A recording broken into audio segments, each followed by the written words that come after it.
नमस्कार मित्रांनो, स्वागत आहे आपल्या चॅनलवर जॉब विथ भूषण. तुमच्यासाठी एक चांगली जॉब ऑपॉर्च्युनिटी घेऊन आलो मित्रांनो. ही जी वॅकन्सी असणार आहे भारतीय वायुसेनातर्फे ही भरती असणार आहे. इंडियन एअरफोर्स तर्फे वॅकन्सी असणार आहे मित्रांनो. ग्रुप सी ची इथं भरती निघालेली आहे. ओके, तर भारतीय हवाई दल दल ग्रुपमध्ये आपल्याला सी ग्रुपची इथं भरती 2025 साठी आलेली मित्रांनो, ॲडव्हर्टाइजमेंटची आलेली आहे. ओके, डायरेक्ट रिक्वायरमेंट असणार आपल्याला ग्रुप सी साठी सिव्हिलियन पोस्ट असणार मित्रांनो. याच्यामध्ये आता पदांबद्दल जर आपल्याला बोलायला गेले तर आपल्याला इथं निम्न श्रेणी लिपिकची वॅकन्सी असणार आहे, हिंदी टायपिस्टची वॅकन्सी असणार आहे, स्टोअर कीपरची वॅकन्सी असणार आहे, सिव्हिलियन मेकॅनिकलसाठी वॅकन्सी असणार आहे, पेंटर, कुक, त्यानंतर कारपेंटर, हाऊसकीपिंग स्टाफसाठी वॅकन्सी असणार आहे, लॉन्ड्रीमॅनसाठी वॅकन्सी असणार आहे, मेन स्टाफ, मल्टीटास्किंग आणि त्याच्यानंतर आपल्याला वॅक्युम वॅकन्सी असणार आहे मित्रांनो. अशा पद्धतीने 153 पदांसाठी वॅकन्सी निघालेली आहे. ऑफलाईन पद्धतीने आपल्याला त्यांच्या ॲड्रेसवर फॉर्म पाठवायचा आहे. कशा पद्धतीने पाठवायचा आहे, पीडीएफ फॉर्म आपल्याला त्या फॉर्ममध्ये काय लिहायचं आहे, कशा पद्धतीने फॉर्म भरायचा आहे, संपूर्ण माहिती या व्हिडिओमध्ये तुम्हाला भेटणार आहे मित्रांनो. ओके, तर शेवटपर्यंत हा व्हिडिओ बघायचा आहे तुम्हाला. आणि आपल्याला इथं अप्लाय करण्यासाठी 10वी-12वी वाले इथं अप्लाय करू शकता. ओके, ITI वाले 10वी-12वी वाले. ओके, आणि तुम्हाला इथं फॉर्म काय माहिती वगैरे अपडेट वगैरे पाहिजे असेल तर तुम्ही मला टेलिग्राम चॅनल व्हॉट्सअपला मेसेज करू शकता. ही पीडीएफ फाईल तुम्हाला तिथे भेटून जाईल मित्रांनो. ओके, आणि चॅनल पहिल्यांदा चॅनल सबस्क्राईब करून ठेवा, बेल आयकॉनला प्रेस करून ठेवा. आपल्या Telegram channel, WhatsApp group, Instagram ID, फेसबुकला फॉलो करून ठेवा मित्रांनो. चला तर मग सुरू करूया व्हिडिओला. मित्रांनो, ही जी वॅकन्सी असणार आहे आता भारतीय वायुसेनातर्फे वॅकन्सी असणार आहे, इंडियन एअरफोर्स. तर डायरेक्ट रिक्वायरमेंट असणार आहे, याच्यामध्ये डायरेक्ट भरती असणार आहे, ग्रुप सी ची भरती असणार आहे, सिव्हिलियन पोस्ट असणार आहे. ॲडव्हर्टाइज नंबर इथं 1 असणार आहे 2025 साठी. याच्यामध्ये मित्रांनो ॲप्लिकेशन आपल्याला असणार आहे, याच्यामध्ये इन्व्हाइट केलेले आहे त्यांनी. इंडियन सिटीजनशिप इथं अप्लाय करू शकता. फॉलोइंग ग्रुप असणार आपल्याला, सी ग्रुपसाठी वॅकन्सी असणार आहे. ओके, सिव्हिलियन पोस्ट एअरफोर्स तर्फे आपल्याला इथं चांगल्या प्रकारे इथं वॅकन्सी असणार आहे. आपल्याला ऑफलाईन पद्धतीने इथं फॉर्म पाठवायचे मित्रांनो. ओके, आता मित्रांनो याच्यामध्ये एअरफोर्ससाठी आता पोस्टल ॲड्रेस वगैरे दिलेले आहे. आता इथं पोस्टल ॲड्रेस तुम्ही बघून घ्यायचा आहे. आपल्याला ज्या ठिकाणी आपल्याला फॉर्म पाठवायचा आहे त्या ठिकाणी अप्लाय करायचा आहे, तिथे आपल्याला फॉर्म पाठवायचा आहे मित्रांनो. आता एअरफोर्स जे ऑफिस मित्रांनो इथं वेस्ट बेंगलच्या ऑफिससाठी इथं वॅकन्सी असणार आहे. ओके, याच्यामध्ये आता पोस्ट वगैरे दिलेले आहे, वॅकन्सी दिलेल्या आहे आणि कॅटेगरी वाईज वॅकन्सी दिलेली आहे टोटल. ओके, तुम्हाला मी टोटल वॅकन्सी सांगतो. आता इथं आता लोअर डिव्हिजन क्लर्क म्हणजे आता इथं निम्न श्रेणी क्लर्कसाठी वॅकन्सी असणार आहे 10 पदांसाठी. हिंदी टायपिंगसाठी तर 1 वॅकन्सी असणार आहे. कुकसाठी आपल्याला 12 वॅकन्सी बघायला मिळतात. स्टोअर कीपरसाठी तर 16 वॅकन्सी असणार आहे. ओके, कॅटेगरी वाईज म्हणजे आपण कॅटेगरीमध्ये आपण असं आपल्याला चेक करत राहायचं आहे, कॅटेगरीमध्ये आपण किती वॅकन्सी असणार आहे. ओके, कारपेंटरसाठी तर 3 वॅकन्सी, पेंटरसाठी तर 3 वॅकन्सी, मल्टीटास्किंगसाठी MTSसाठी तर आपल्याला बघायला मिळेल आपल्याला इथं 53 वॅकन्सी, सगळ्यात जास्त वॅकन्सी याच्यामध्येच आहे. ओके, मेस स्टाफसाठी तर 7 वॅकन्सी असणार आहे. लॉन्ड्रीमॅनसाठी तर 3 वॅकन्सी असणार आहे. हाऊसकीपिंग स्टाफसाठी तर 31 वॅकन्सी चांगल्या प्रकारे. व्हॅक्यूम क्लिनरसाठी इथं 1 वॅकन्सी असणार आहे. Civilian medical transport and driver याच्यासाठी आपल्याला 8 वॅकन्सी असणार. टोटल इथे 148 पदांसाठी वॅकन्सी आहे वेस्ट बंगालसाठी मित्रांनो. ओके, आपल्या ज्या कॅटेगरीमध्ये आपण येत असाल त्या कॅटेगरीसाठी आपल्याला बघून घ्यायचे किती वॅकन्सी असणार आहेत. त्याच्यानंतर सेकंड नंबरचं जे आपल्याला इथं दिलेले त्यांनी आता हे जे ऑफिस असणार आहे आसाम करता वॅकन्सी असणार, एअरफोर्स ऑफिस आसाम करता. ओके, एअरफोर्स स्टेशन आसामसाठी. याच्यामध्ये लोअर डिव्हिजन क्लर्क म्हणजे इथं निम्न श्रेणी लिपिकसाठी इथे वॅकन्सी असणार आहे. ते 1 वॅकन्सी आपल्याला बघायला मिळते. ओके, जे UR मध्ये 1 वॅकन्सी असणार आहे. त्यानंतर वेस्टर्न एअर कमांडंटसाठी वॅकन्सी. आता बघू ईस्टर्न झाला आता, तर वेस्टर्नमध्ये आपल्याला इथं दिलेलं आहे त्यांनी. आता अंबालासाठी हरियाणासाठी वॅकन्सी असणार आहे. हिंदी टायपिस्टसाठी 1 वॅकन्सी असणार आहे. ओके, त्यानंतर एअरफोर्स आपल्याला इथं दिलेली आहे त्यांनी सेंट्रल अकाउंटंट ऑफिससाठी. याच्यामध्ये एअरफोर्स आपल्याला न्यू दिल्लीसाठी वॅकन्सी असणार आहे. लोअर डिव्हिजन क्लर्क, निम्न श्रेणी क्लर्कसाठी 3 वॅकन्सी बघायला मिळतात कॅटेगरी वाईज. म्हणजे आपण कॅटेगरीमध्ये आपण येत असाल तिथं आपल्याला इथे ॲड्रेसवर फॉर्म आपल्याला पाठवायचा आहे भरून. ओके, 4 ॲड्रेस दिलेले, 4 पैकी 1 कोणते पण. त्याच्यानंतर मित्रांनो इथं नंबर ऑफ वॅकन्सीबद्दल दिलेली आहे माहिती. कॅटेगरी वाईज इथं संपूर्ण माहिती दिलेली आहे. आता एज लिमिटबद्दल आपल्याला बोलायला गेले मित्रांनो इथं आता, तर एज लिमिटसाठी आपल्याला जे असणार आहे 18 ते 25 वर्षापर्यंत तुम्ही अप्लाय करू शकता. ओके, आणि तुम्ही OBC कॅटेगरीमध्ये असाल 3 वर्षांनी तुम्हाला सूट भेटणार आहे इथं एज क्रायटेरियामध्ये, वयामध्ये. आणि SC/ST कॅन्डिडेटला 5 वर्षांची सूट असणार वयामध्ये. PWDला 10 वर्षांची सूट असणार आहे वयामध्ये. ओके, अशा पद्धतीने सांगण्यात आलेलं आहे. आणि ॲडिशनल आपल्याला 15 वर्षांची सूट असणार आहे PWD SC/ST कॅन्डिडेटसाठी, आणि 13 वर्षांची सूट असते OBC कॅन्डिडेटसाठी PWDसाठी. आपल्याला इथं एक सर्व्हिसमॅनवाले पण अप्लाय करू शकतात. 6 मंथ वगैरे आपल्या इथं झालेले असाल त्यांना पण इथं गव्हर्नमेंट सोबत आपल्याला इथं असते मित्रांनो. आता मित्रांनो SC, ST, OBC करता इथं अनरिझर्व कॅटेगरीसाठी इथं एज लिमिटबद्दल, एक्सपिरियन्सबद्दल दिलेलं आहे संपूर्ण माहिती. डिपार्टमेंट असणार आहे आपल्याला एम्प्लॉयसाठी. म्हणजे 40 वर्षापर्यंत आपण अप्लाय करू शकतो. डिपार्टमेंट करता URचे डिपार्टमेंटमध्ये जे असेल त्यांच्यासाठी बरं फक्त एअरफोर्सचे डिपार्टमेंट चालेल. 40 वर्षापर्यंत ते अप्लाय करू शकता. 45 वर्षापर्यंत SC, ST कॅन्डिडेट्स. ओके. त्याच्यानंतर आपल्याला इथे एज्युकेशन क्वालिफिकेशन जे असणार आहे मित्रांनो आपल्याला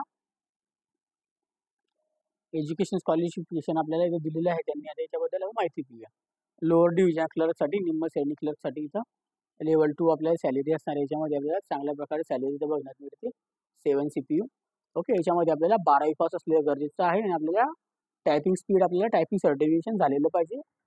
35 वर्ड प्रति मिनिट, 35 शब्द प्रति मिनिट आपल्याला टायपिंग पाहिजे इंग्लिशमध्ये आणि हिंदीमध्ये आपल्याला पाहिजे आहे 30 शब्द प्रति मिनिट. आपल्याला सर्टिफिकेट आपल्याकडे पाहिजे मित्रांनो. ओके. हिंदी टायपिस्टसाठी पण इथं सेम असणार आपल्या सॅलरी लेवल 2 बेस. याच्यामध्ये 12वी पास प्लस आपल्याला हिंदी इंग्लिश टायपिंग लागणार आहे. तेच आपल्याला इथं सेम असणार आहे. पोझिशन 35 शब्द प्रति मिनिट हिंदी इंग्लिशमध्ये, 30 शब्द प्रति मिनिट हिंदीमध्ये. ओके. 12वी पास. त्याच्यानंतर आपल्या स्टोअर किपरसाठी जी वॅकेन्सी असणार आहे, तर स्टोअर किपरला इथं लेवल 2 सॅलरी असणार. याच्यामध्ये आपल्याला 12वी पासवाले आपण अप्लाय करू शकतो. 12वी पास प्लस आपला एक्सपिरियन्स वगैरे पाहिजे स्टोअर किपर अकाउंटिंग वगैरेचं. ओके. 4 नंबरची जी आपली पोस्ट असणार आहे सिव्हिलियन मेथसाठी असणार आहे. याच्यामध्ये ट्रान्सपोर्ट ड्रायव्हरसाठी याच्यामध्ये लेवल 2 सॅलरी बेस असणार यांना पण. याच्यामध्ये आपल्याला मॅट्रिफिकेशन पास म्हणजे 10वी पास असलेले इथं अप्लाय करू शकता. ओके. व्हॅलिड आपल्याला इथं काय पाहिजे, ड्रायव्हिंग लायसन्स पाहिजे मित्रांनो. हेवी व्हेकलचं नाही ते LMV HMVचं दोघांपैकी एक लायसन्स पाहिजे आपल्याला. ओके. ओके. तर गाडी चालवण्याचं आपल्याला ज्ञान पाहिजे. याच्यामध्ये कुक करता येते वॅकेन्सी असणार आहे. कुकसाठी इथे लेवल 2 सॅलरी असणार आहे. 10वी पासवाले इथं अप्लाय करू शकता. एक वर्षाचा एक्सपिरियन्स आपला पाहिजे मित्रांनो आपल्याला इथं काम केलेलं असायला कुक म्हणून. ओके. पेंटर करता वॅकेन्सी असणार लेवल 2 सॅलरी 10वी पासवाले इथं अप्लाय करू शकता. ओके. याच्यामध्ये आपल्याला अनुभव वगैरे पाहिजे पेंटरचा पण. कार्पेंटरसाठी इथं वॅकेन्सी असणार याच्यामध्ये. याच्यामध्ये आता जे मित्रांनो 10वी पास प्लस आपल्याला इथं ITI वगैरे जे असतात ते अप्लाय करू शकता. ITI वगैरेवाले इथं पण अप्लाय करू शकता कुक याच्यामध्ये आपल्याला. ओके. कार्पेंटर पेंटरमध्ये. ओके. हाऊसकीपिंग स्टाफसाठी वॅकेन्सी लेवल 1 सॅलरी बेस. याच्यामध्ये फक्त आणि फक्त 10वी पासवाले अप्लाय करू शकता. लॉन्ड्रीमॅनसाठी इथं पण लेवल 1 सॅलरी 10वी पासवाले याच्यात पण अप्लाय करू शकता. 1 वर्षाचा एक्सपिरियन्स आपल्याला पाहिजे धोबीमध्ये. ओके. धोबी म्हणजे आपले कपडे वगैरे धुण्याचा एक्सपिरियन्स पाहिजे आणि लॉन्ड्री वगैरे आणि इस्त्री वगैरे करता आली पाहिजे. ओके. त्याच्यानंतर आता याच्यात मेस स्टाफसाठी वॅकेन्सी असणार. मेस स्टाफ करता लेवल 1 सॅलरी असणार याच्यामध्ये. याच्यावर आपल्याला मॅट्रिफिकेशन 10वी पास असणे गरजेचं आहे. एक्सपिरियन्स पाहिजे आपल्याला याच्यामध्ये आपल्याला वेटर वगैरेचं. ओके. वेटरचं म्हणजे आपल्याला वाढता वगैरे आलेलं पाहिजे. मल्टीटास्किंग स्टाफसाठी MTSसाठी वॅकेन्सी असतात लेवल 1 सॅलरी 10वी पासवाले इथं अप्लाय करू शकता. आपल्याला 1 इयर एक्सपिरियन्स पाहिजे मित्रांनो. वॉचमॅन वगैरे आपण असाल, लेंजर वगैरे आपण गार्ड वगैरे असाल तर आपण अप्लाय करू शकता MTS करता. ओके. आणि त्याच्यानंतर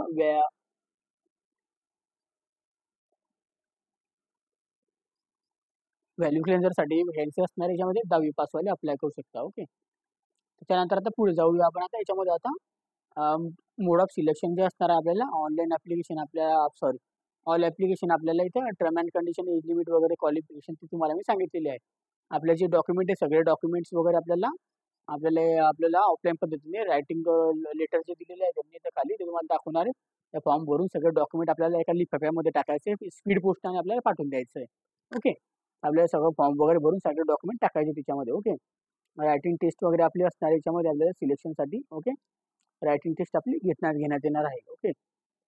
आता याच्यामध्ये आपल्याला हिंदी टायपिस्टसाठी जनरल इंटेलिजन्स, इंग्लिश लँग्वेज, त्याच्यानंतर न्यूरिकल ॲप्टिट्यूड अँड जनरल अवेअरनेसचे क्वेश्चन असणार आहे रायटिंग टेस्टमध्ये. MTS करता याचे मित्रांनो आता आणि त्या HSK आणि लँड्रीमॅन मेस्टाफ यांच्यासाठी जे असणार general intelligence and reasoning, numerical aptitude, general English, general अवेअरनेसचे क्वेश्चन असणार आहे. आणि बाकीचे जे ट्रेड असणार आहे त्याच्यामध्ये इथं सेम असणार आहे पोस्टिंग वगैरे ट्रेड टेस्ट वगैरे होणार आहे त्याच्या. ओके. आणि टायपिंगवाल्यांसाठी इथं हिंदी इंग्लिश टायपिंग वगैरे आपलं होणार आहे मित्रांनो अशा पद्धतीने दिलेलं आहे. ओके. रायटिंग आपल्याला इथं रायटिंग टेस्ट 100% वेटलेस असणार. याच्यावरच आपल्याला स्किल टेस्ट प्रॅक्टिस क्वालिफाय असणार आहे ऑनली प्रॅक्टिस वगैरे प्रॅक्टिकलसाठी. ओके. आणि आपल्याला लेटेस्ट आपल्याला इथं लास्ट डेट दिलेली आहे 30 दिवसाच्या आता तिथं आपल्याला नोटिफिकेशन आलेली आहे. त्याच्यामध्ये आपल्याला फॉर्म इथं ऑफलाईन पद्धतीने पाठवायचे. आता आउट ऑफ अप्लायसाठी दिलेले आहे त्यांनी एअरफोर्स स्टेशनमध्ये आपल्याला ऑफलाईन पद्धतीने इथं फॉर्म पाठवायचा आहे, टायपिंग करून घ्यायचा तो फॉर्म आपल्याला हिंदी किंवा इंग्लिश लँग्वेजमध्ये भरायचा आहे. ओके. आणि ते आपल्याला त्या ॲड्रेसवर पाठवायचं आहे. डॉक्युमेंट्स वगैरे पण पाठवायचे, सगळे एज्युकेशन डॉक्युमेंट आपलेवाले, एज लिमिटबद्दल एज लिमिटचं प्रूफ डॉक्युमेंट, टेक्निकल क्वालिफिकेशनचे डॉक्युमेंट, PWD असेल तर PWDचं certification, experience certification, caste certification. Okay. असे डॉक्युमेंट आपल्याला पाठवायचे आहे. OBC असेल तर OBCचे कास्ट सर्टिफिकेशन्स वगैरे, एक सर्व्हिसमॅन ते त्यांचे डॉक्युमेंट्स वगैरे. ओके. अशा पद्धतीने इथे सगळे डॉक्युमेंट आपल्याला जे पण डॉक्युमेंट आपल्याकडे शैक्षणिक आहेत ते आपल्याला गरजेचे आहे, आपल्याला इथं माहिती आहे ते डॉक्युमेंट सगळे डॉक्युमेंट पाठवून ठेवायचे. Aadhaar card, passport photo, driving licence, okay, मतदान कार्ड जे पण आपल्याकडे आहे ते सगळे पाठवून द्या. पण ते डॉक्युमेंट सोडू नका. ॲप्लिकेशन फॉर्मसाठी तर ड्युटी आपल्याला टाईप असणार आहे, इंग्लिश आणि हिंदी लँग्वेजमध्ये आपल्याला टाईप करायचं आहे. त्याच्यामध्ये रिसेंट आपल्याला फोटोग्राफ्स आपल्याला दिलेले आहे. आपल्याला फोटोग्राफ सेल्फ अटेस्टेड आपल्याला चिपकून घ्यायचा सिग्नेचर करून. ओके. सेल्फ अटेस्टेड सगळ्या डॉक्युमेंटमध्ये आपल्याला सिग्नेचर पाहिजे आपल्याला झेरॉक्स कॉपीवर. ओके. ॲड्रेस वगैरे आपल्याला मेन्शन सेल्फ अटेस्टेड करायचं आहे आणि त्यामध्ये आपल्याला स्टॅम्प द्यायचा ₹10 आपल्याला स्टॅम्प आपल्याला टाकायला लावायचा आहे मित्रांनो. Type of English. Okay. Hindi of English लँग्वेजमध्ये. ओके. मॅन्डेटरी आपल्याला भरून घ्यायचं आहे. त्याच्यामध्ये आपल्याला जनरल इंट्रोडक्शन्स वगैरे दिलेले आहे पासवर्ड साईड 2 फोटोग्राफ आपल्याला त्यात टाकायचे मित्रांनो. Okay. Same as it is. Okay. लिफाफ्यामध्ये. ओके. त्याच्यानंतर जनरल इंट्रोडक्शन्स वगैरे दिलेले आहे इथं. नोटिफिकेशनबद्दल माहिती वगैरे दिलेली आहे आणि थोडक्यात इथं माहिती जी मी सांगितलेली आहे त्याच्यामध्ये संपूर्ण माहिती दिलेली आहे अशा पद्धतीने तुम्ही बघू शकता. ओके. तर तुम्हाला सगळी माहिती समजलेली असेल. आता तुम्हाला मी फॉर्म दाखवून देतो. आता हा असणार आपला फॉर्म मित्रांनो. ओके. फॉर्म्युला ऑफ ॲप्लिकेशन आपला फॉर्म. ओके. ते ॲप्लिकेशन आपल्याला इथं पोस्ट आपल्याला टाकायचं आहे. त्याच्यामध्ये आपल्याला युनिट वगैरे द्यायचं माहिती असेल तर आपल्याला फोटो चिपकवायचा आणि सेल्फ अटेस्टेड इथं क्रॉस साईन करायची आहे. पोस्ट ऑफ ॲप्लिकंट आपल्या कोणत्या पोस्टसाठी ॲप्लिकंट करत आहात ते टाकायचं आहे. नेम ऑफ द कॅन्डिडेट्स आपलं नाव टाकायचं आहे. ब्लॉक लेटरमध्ये पण टाकायचं इथं नाव सगळं फुल नेम टाकायचं आहे आपलं फादर नेमचं, वडिलांचं नाव, आपलं डेट ऑफ बर्थ टाकायची, जन्मतारीख टाकायची आणि आपल्याला कॉपी पण द्यायची त्याची self attested certification. Okay. Age आपलं किती आता या दिवसा आपल्या आता एज लिमिट किती आपलं ते पूर्ण टाकायचे, मोजून घ्यायचं आहे. इयर, मंथ आणि डे टाकायचं आहे. ॲड्रेस वगैरे टाकायचा आपल्याला हाऊस, विलेज आपण कोणत्या ॲड्रेसला राहतो, post code, post office number, district number, जिल्ह्याचं नाव, स्टेट म्हणजे महाराष्ट्र येणार आहे आपलं. ओके. पिन कोड टाकून द्यायचा आहे. परमनंट ॲड्रेस, प्रेझेंट ॲड्रेस 2 ठिकाणी तुम्ही टाकू शकता. ओके. दोघांचं सेम असेल, सेम भरा. वेगळे राहत असाल, परमनंट ॲड्रेस वेगळा असेल, तुम्ही राहत वेगळ्या ठिकाणी कामासाठी तो ॲड्रेस टाकू शकता. ओके. तर कास्ट आपल्याला जे पण कास्ट आहे तिथं लिहून घ्यायचं आहे. ओके. त्याची कॉपी पण द्यायची आपल्याला सेल्फ अटेस्टेड. एज्युकेशन क्वालिफिकेशन आपल्याला सेल्फ अटेस्टेड कॉपी वगैरे द्यायची, किती झालेले ते लिहायचं, एज्युकेशन आपलं काय झालेलं आहे आणि आपलं क्वालिफिकेशन एक्सपिरियन्स असेल ते इथं लिहायचं आहे. त्यानंतर आपल्याला कोणत्या एक सर्व्हिसमॅन वगैरे आपण PWDमध्ये आपण येत असाल ते द्यायचं आहे. Okay. SC, PWD serviceman. Okay. Donation आपल्याला टाकायचं इथं आपलं. त्यानंतर आपल्याला इथं वाचून घ्यायची सगळी माहिती वगैरे. ओके. हे ऑफिशियल रेकॉर्ड आणली. ऑफिशियल रेकॉर्डसाठी तर असणार आहे. ज्यात तुम्हाला कोणत्याही प्रकारे काही छेडखानी करायची नाही, काही लिहायचं पण नाही. ओके. बाकीचा फॉर्म आपल्याला कोरा सोडून द्यायचा आहे. त्यांच्या ॲड्रेसवर पाठवून द्यायचं आहे फक्त. ओके. ते बाकीचं ते लिहून घेतील मित्रांनो. ओके. तिथं ऑफिसरची सिग्नेचर वगैरे तेच करणार आहे. आपल्याला इथे हात लावायचा नाही. आपल्याला फक्त पहिल्या पेजला इथं भरायचं आहे मित्रांनो इथपर्यंत. ओके. 15 नंबरपर्यंत. ओके. तर संपूर्ण माहिती तुम्हाला मी सांगितलेली आहे. तुम्हाला जी PDF फाईल पाहिजे असेल तर टेलिग्राम चॅनल, WhatsApp ग्रुपला मी ऑलरेडी शेअर केलेली आहे. तिथे जाऊन तुम्ही डाउनलोड करू शकता. ओके मित्रांनो. आणि तुम्हाला काही माझ्याशी बोलायचं असेल तर तुम्हाला Telegram channel, WhatsApp group, Instagram ID, Facebook IDला मेसेज करू शकता. ओके. आणि व्हिडिओ आवडला असेल लाईक करा, जास्तीत जास्त मित्रांपर्यंत शेअर करायचा. काही डाऊट असेल कमेंट्समध्ये कमेंट बॉक्समध्ये कमेंट करा. ओके. चॅनलला पहिल्यांदा सबस्क्राईब करा. तुम्हाला टेलिग्राम चॅनलची लिंक, WhatsApp ग्रुपची लिंक, Instagramची लिंक, Facebook IDची लिंक आपल्या डिस्क्रिप्शन बॉक्समध्ये मिळून जाईल. तिथे जाऊन तुम्हाला जॉइन होऊन जायचं आहे आणि कोणाला काही फॉर्म वगैरे भरायचा असेल दुसऱ्या भरतीचे कोणतेही फॉर्म भरण्यासाठी तुम्ही माझ्याशी संपर्क करू शकता. तुमचा फॉर्म मी भरून देईल मित्रांनो. ओके. ज्यांना कोणाला अडचणी वगैरे असेल त्यांना. आणि चॅनलपर्यंत सबस्क्राईब करा, बेल आयकॉनला प्रेस करा. डेली तुमच्यासाठी नवीन नवीन जॉब ऑपॉर्च्युनिटी घेऊनच असतो. ओके. अशा जॉब ऑपॉर्च्युनिटीसाठी आपण भेटूया आता नेक्स्ट व्हिडिओमध्ये. तोपर्यंत जय हिंद, जय महाराष्ट्र मित्रांनो. थँक्यू.